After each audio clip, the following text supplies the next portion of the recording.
long bones. Okay? So usually you can see it on your wrist, on your knees, on your ankle. Okay?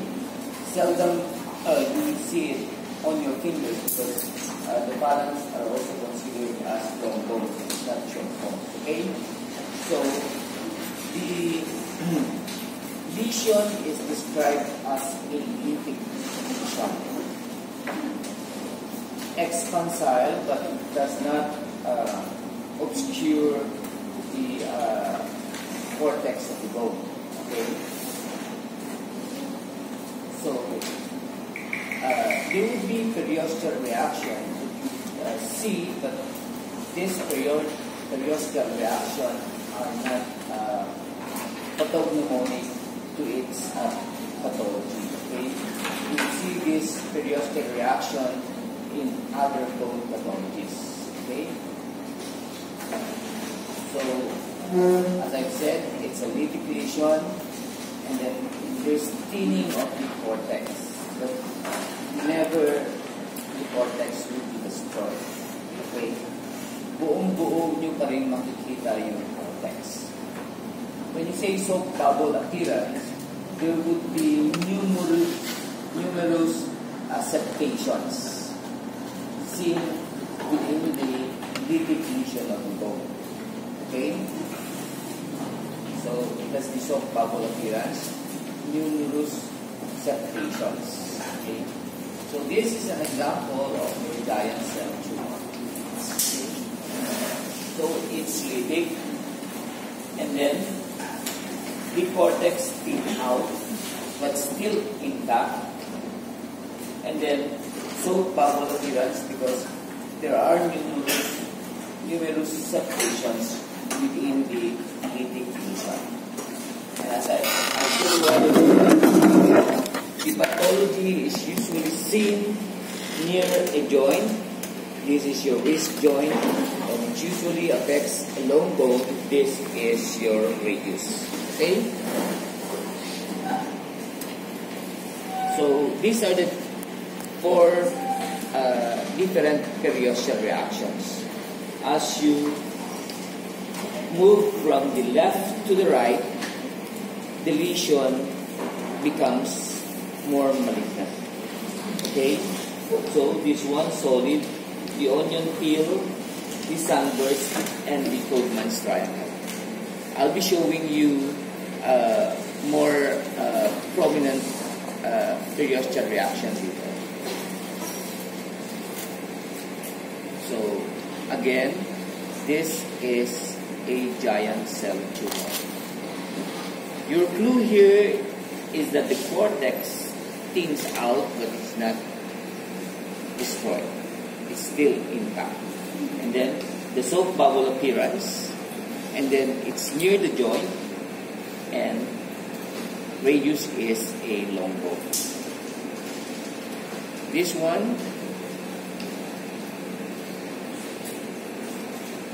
the cortex on the femur is still intact, soap bubble appearance. The lesion is near the knee joint space, and femur is considered as a long bone. Okay?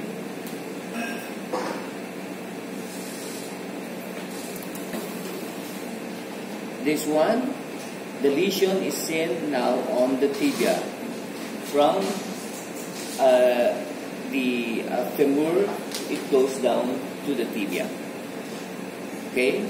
So, this one is the lesion. It's lytic in nature, and then the cortex is still intact, and then soap bubble appearance. Again, long bones near the joint space.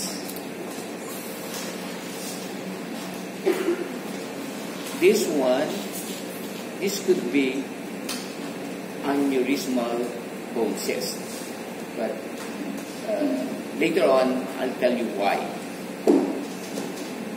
Because as you can see,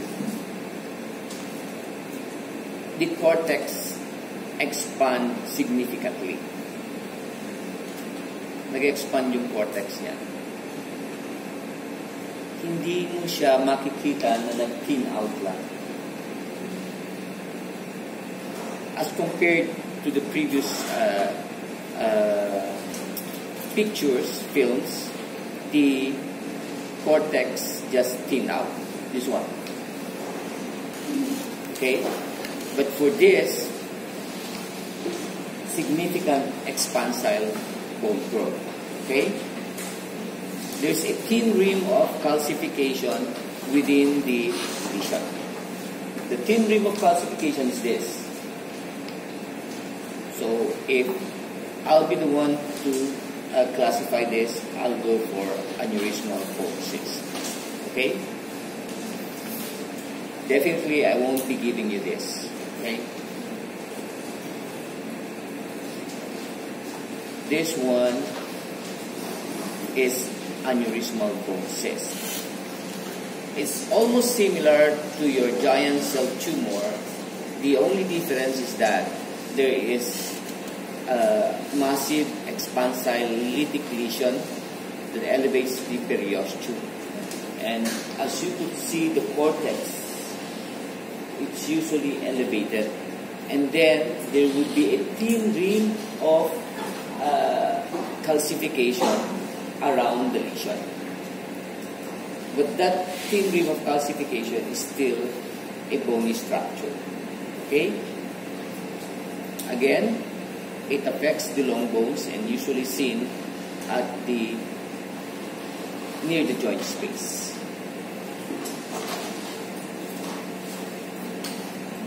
This one, expansile. There will be a thin rim of calcification. Again, there's also bubble appearance, multiple septations within the lytic lesion. So this is your aneurysmal bone cyst. There you are. Can you now see the difference of your giant cell tumor and your aneurysmal bone cyst? Mas nag-expand yung aneurysmal bone cyst. Okay? And then there's a thin rim of calcification. Unlike in your giant cell tumor, there, intact yung cortex. Okay?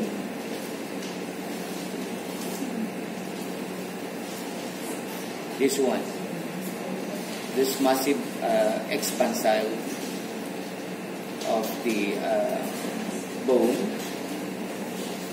And this one,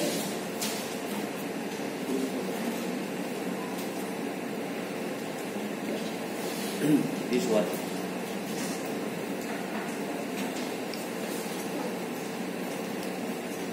And then so bubble appearance, lytic image. There you are on your left humerus. There is expansile growth. There is thin calcification at the head of your humerus, of your left humerus. Okay? So if I'm going to ask you, how would you classify the two bone pathology, the giant cell tumor and the aneurysmal bone cyst? Is it benign or malignant?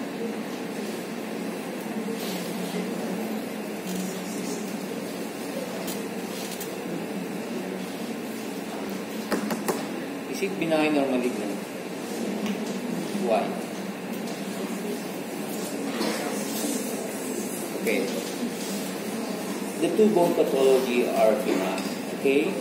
So what do we usually do? Mode of treatment.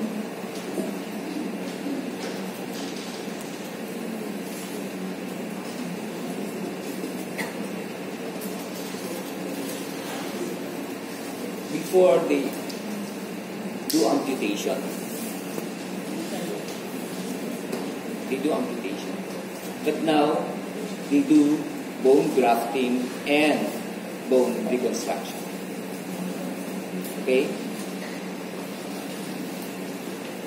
So, the symptoms that the patient would complain would be pain.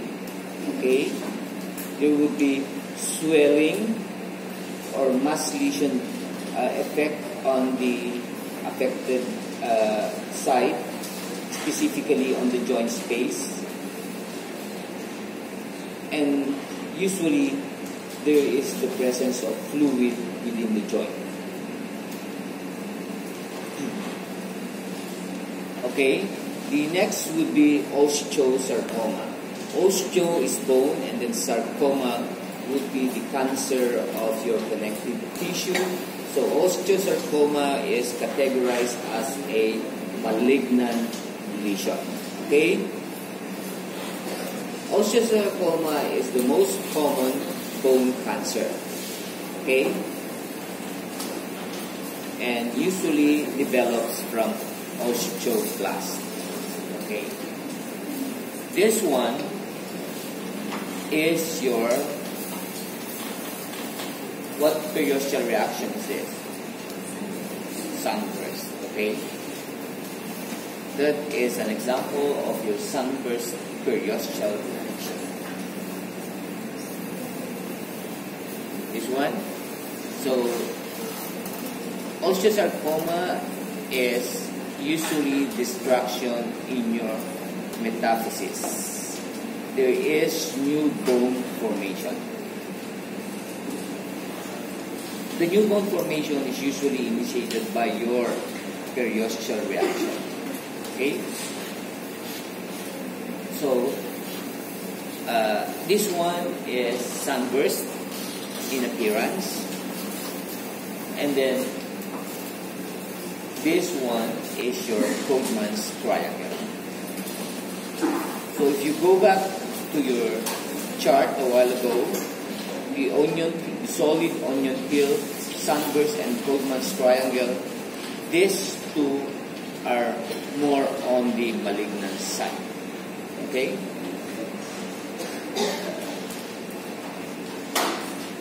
This one. This is your sunburst sign in osteosarcoma. Okay?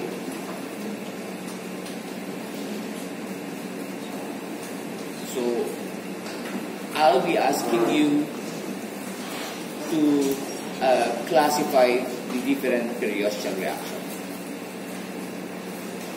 So, take note, different periosteal reaction except for solid. Okay, I'll be giving you the Codman's, sunburst, and onion peel.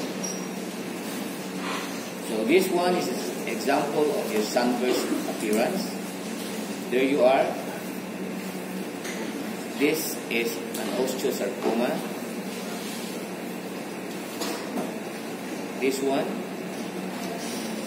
new bone growth. New bone growth. Okay? Because your bone, original bone here, the femur is there. And then there's new bone formation at the back of your femur. Okay? This one is your Ewing sarcoma. If your osteosarcoma will affect the metaphysis, this time the Ewing sarcoma would affect more on the diaphyseal lesion. Okay? There's also bone destruction and new bone formation. Usually, it's in here, in Ewing sarcoma, that you will find your onion skin appearance.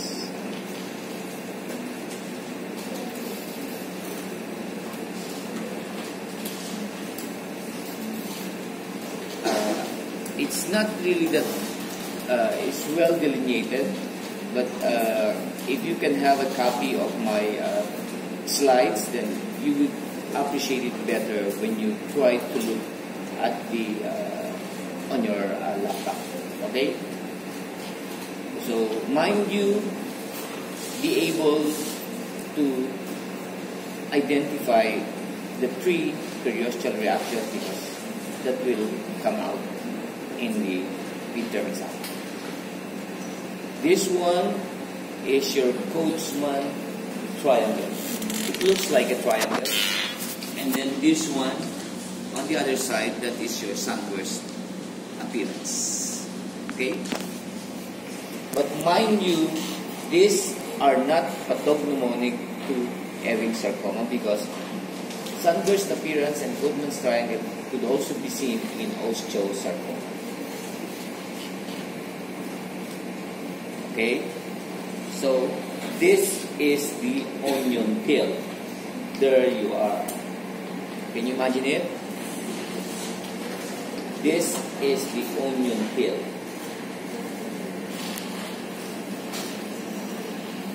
Okay?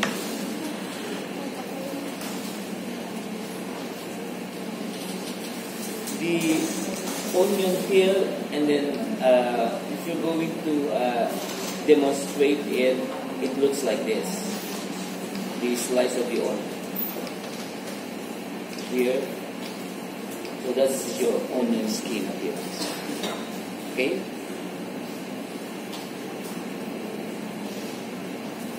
So the two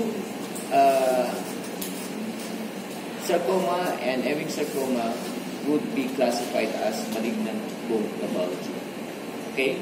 For giant cell tumor and aneurysmal bone cyst, they would be classified as benign tumor pathology. So in bone metastasis, usually the most common lesion in bone metastasis would be lytic. So it would appear as block. This one is the lesion.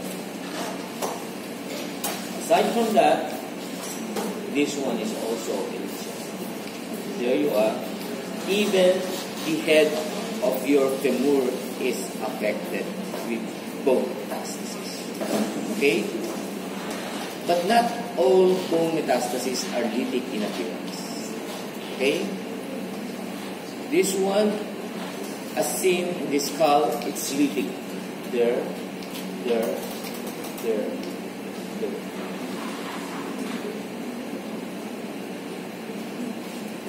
In case of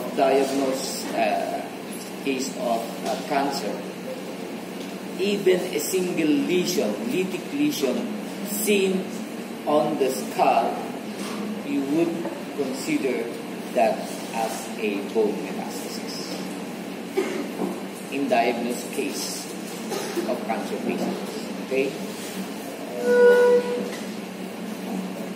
As I've said, not all bone metastasis would appear lytic.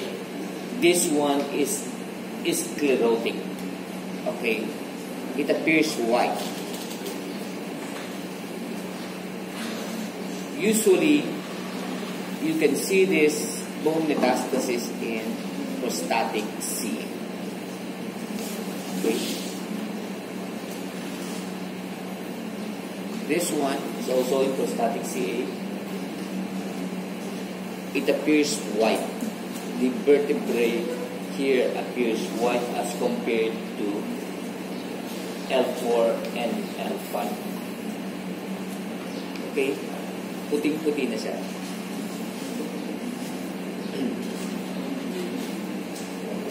And this is a typical example of your scoliosis. Okay? If the direction of your scoliosis is to the right, how would you classify that?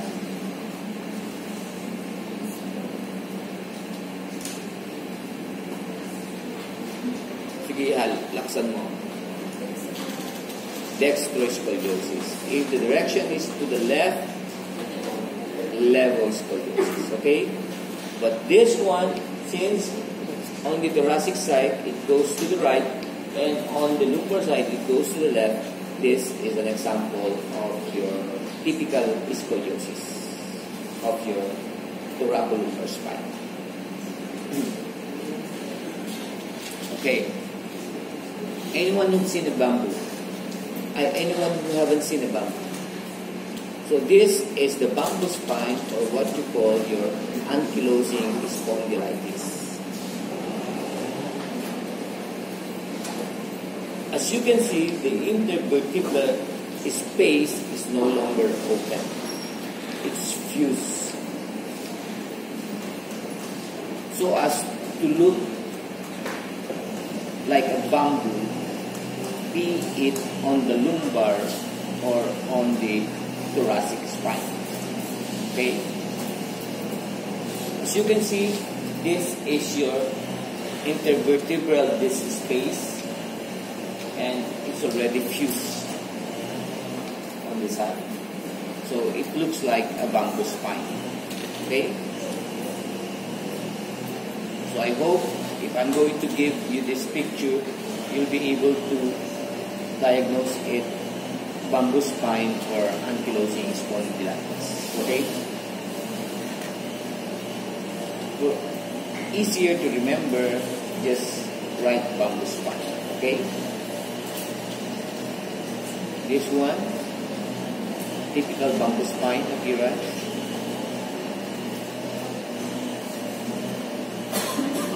This one is spondylolisthesis. What did you notice?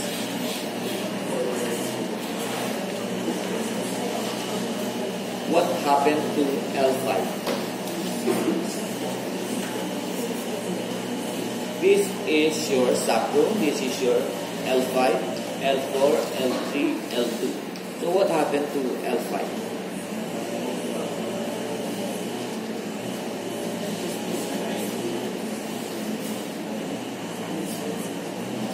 So the alignment should be like this. But then L5 is displaced posteriorly. So line of weight bearing is displaced posteriorly, particularly L5. So this is spondylolisthesis. Masakit yan. Okay? Usually, most orthopedics would suspect slip disc. Kasi sobrang sakit. There you are. The lumbar are aligned, but what happened to your sacrum? It's displaced posterior. Okay?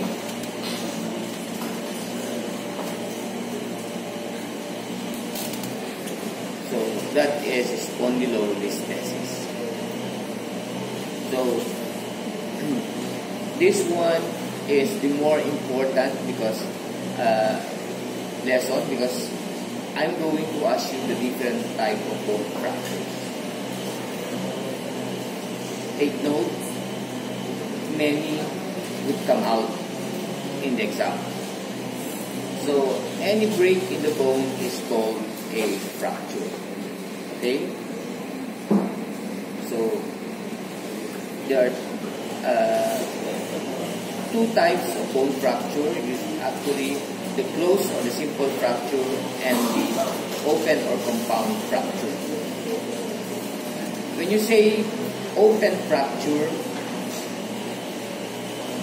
the bone goes outside the skin, nakalabas. Okay? It goes out. When you say it's closed, you can never see the bone outside the skin. Okay?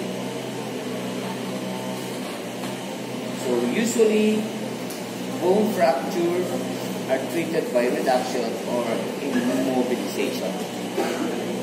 What's the most common way of immobilizing your bone fracture? Casting. If, for example, it happened in the body, you don't have your plaster of Paris, the splint is the best thing to immobilize your bone fracture. Okay? Usually, you can get bamboo sticks, and then try to make a splint. Okay? If the fracture occurs in your clavicle, what's the best way to immobilize the fracture? Yeah. Get a handkerchief and you do your sling on the affected area. Okay?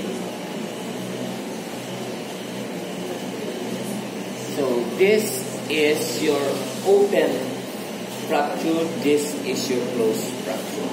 When you say open, the bone is exposed outside the skin. Okay?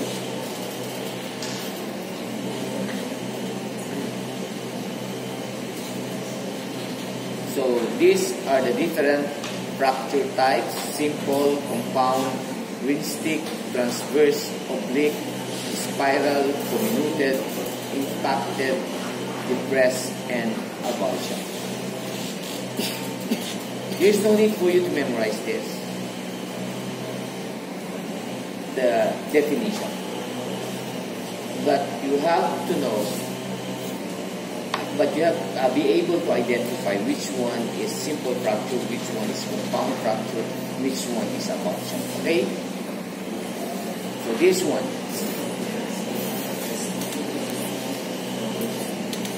this is a green stick fracture. Okay?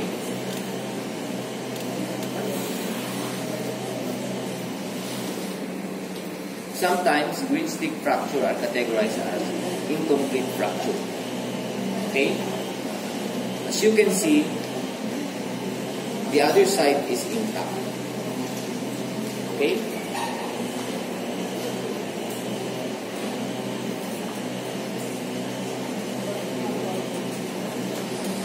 As you can see, this is transverse, kasi the fracture is really transverse. Okay? This one is oblique, okay? Because the fracture is really oblique. Be able to identify, differentiate an oblique from spiral. Okay? Ito oblique to kasi isang side lang. Isang slash lang. Okay? This one is also an oblique fracture. Another oblique fracture on your finger. This one is now a spiral fracture. Okay? Parang S shape. Okay? So, spiral fracture on the proximal third of your left femur. Okay? This one is an example of your spiral fracture. Okay? This one would indicate that this is a spiral fracture taken on APB. Okay?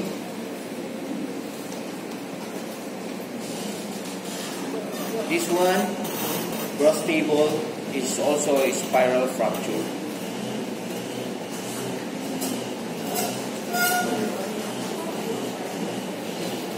This one is comminuted. When you say comminuted, the fracture is more than one. Durong. Okay? When you say comminuted, the exact description is durong. Yung buto. It was crushed. Okay?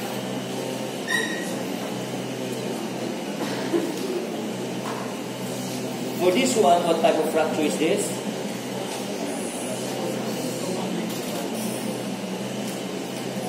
Fibula.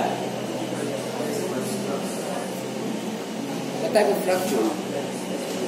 This is transverse. This is the comminuted fracture. Okay? Okay?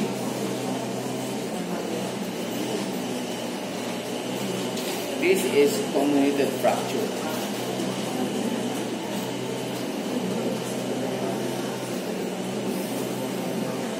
There you are. This is your elbow, right?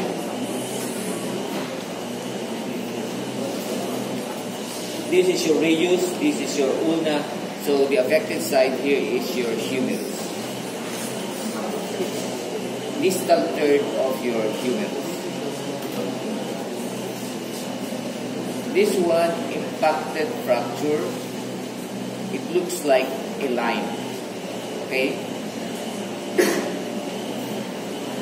Usually this one, the orthopedics won't reduce anymore. They just cast the patient and then follow it up on a monthly basis, and then that's it. There's no need to realign. There's no need to. There's already for it to be immobilized. Okay, but no realignment. Okay, this is an example of your impacted fracture. This one also is an impacted fracture.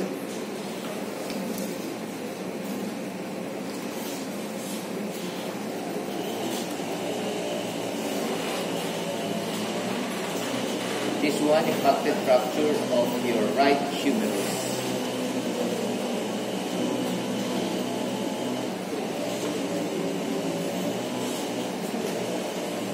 This is an impacted fracture of your right femur. And usually, doktor, ang tawag mo rito, ang klaseng fracture, this is your intertrochanteric fracture. Okay? The trochanter, so it goes from outside to inside, so that is your intertrochanteric fracture of your right femur. Okay? This one. So this is a depressed skull fracture. There is depression. Okay? Depressed fracture is different from compressed fracture. Okay? This one is a depressed fracture.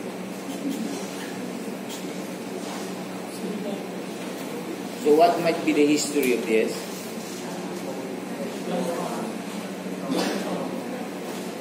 Trauma? Grabe naman kayo. Bantay bata naman naman. History of fall. Usually, pinaka-common yan.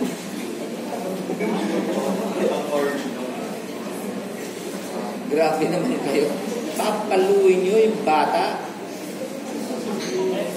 Kung mga sisipakin nyo, history of fall is the most common. Okay?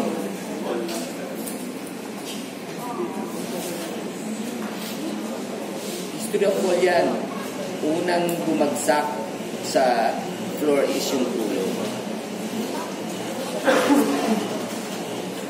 This is the difference of compressed fracture.